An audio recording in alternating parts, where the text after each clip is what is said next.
میں ابو بکر صدیق روز رات کو جا کے اس کے گھر کا کام کاج کر کے آتے. کام بتاؤں کیا تھا اس کا؟ جاگ رہے ہیں آپ لوگ؟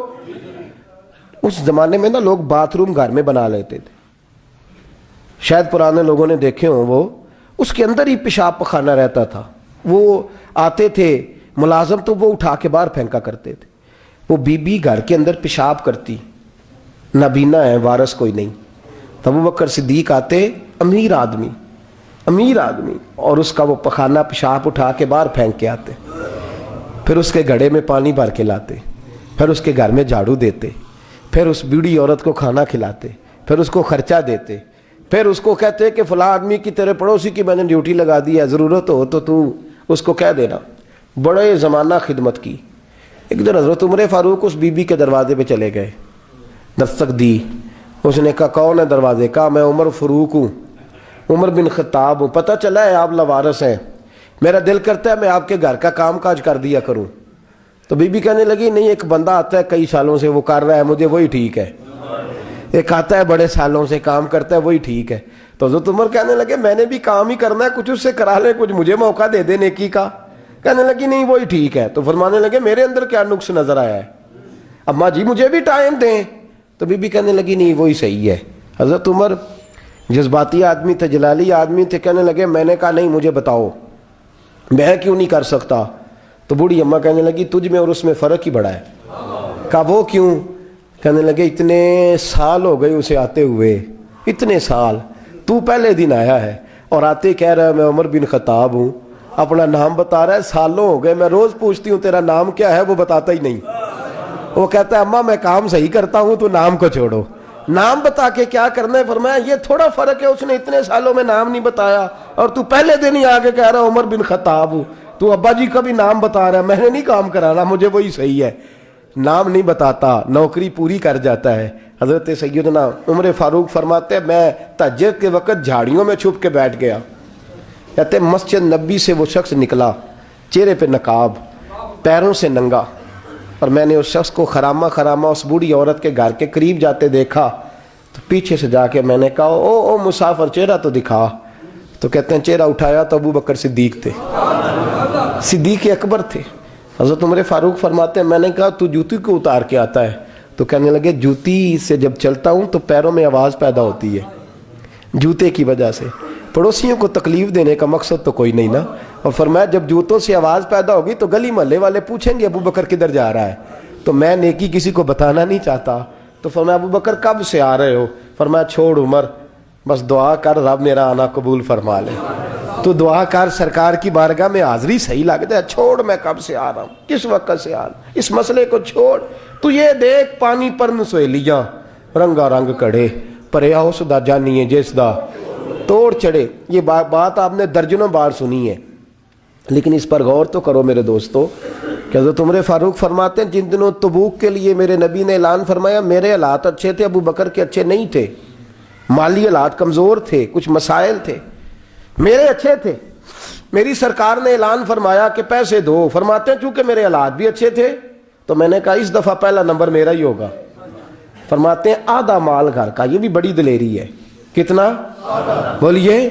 اتنے تو ابے نو نہیں دس دے ساڑھے کو پیسے کنے نے، کہتے ابا جی مانگنا لین.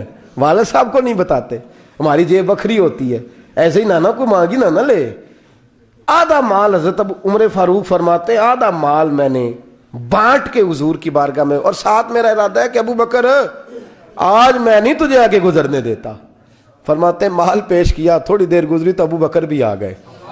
اور منظر کیا ہے؟ کہتے ہیں انہوں نے قمیض پہنی ہوئی ہے بوریے کی، سر پہ ٹوپی کوئی نہیں، پیروں میں جوتا کوئی نہیں.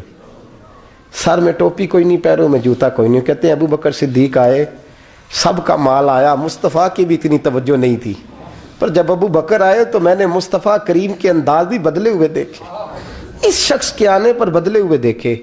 فرماتے ہیں میرے رسول پاک کے سامنے ہر چیز ابو بکر نے قدموں میں ڈھیر کر دی، اور ڈھیر کر کے نا چیزیں رکھ کے تو فٹافٹ پچھلی سائڈ پہ، کسی کو پتہ نہ چل جائے، پچھلی سائڈ پہ حضور کے. تو حضور نے فرمایا ابو بکر سامنے آنا، گھر کیا چھوڑ کے آیا ہے؟ گھر کیا؟ بابا بلے شاہ صاحب کہتے ہیں عشق تیاگ دو ایک برابر، پر عشق دا سیک ودھیرا